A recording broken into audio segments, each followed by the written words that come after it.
Text number 5.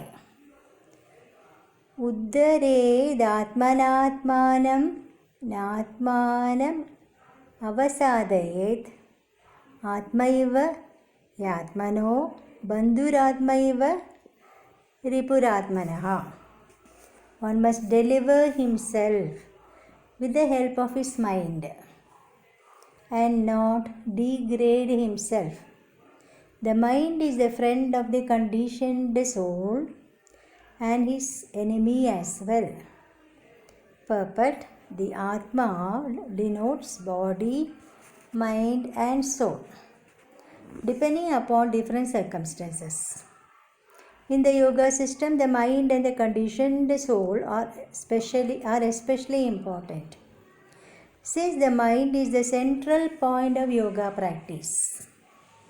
Atma refers here to the mind. The purpose of the yoga system is to control the mind and to draw it away from attachment to sense objects. It is stressed herein that the mind must be so trained that it can deliver the conditioned soul from the maya of nescience, means ignorance. In material existence, one is subjected to the influence of the mind and the senses.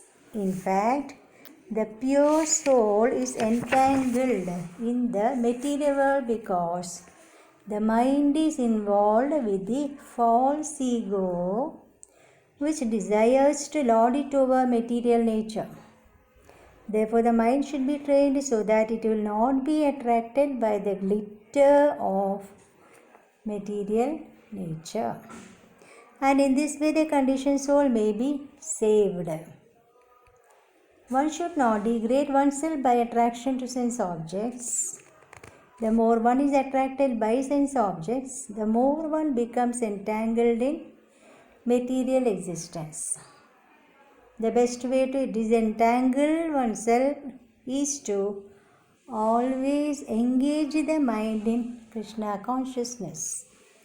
The word he is used for emphasizing this point, that is, one must do this. It is also said, for man, mind is the cause of bondage and the mind is the cause of liberation. Mind absorbed in sense objects is the cause of bondage, and mind detached from sense objects is the cause of liberation. Amrita Bindu Upanishad. It's a quote from Amrita Bindu Upanishad. Therefore, the mind which is always engaged in Krishna consciousness is the cause of supreme liberation. Hare Krishna.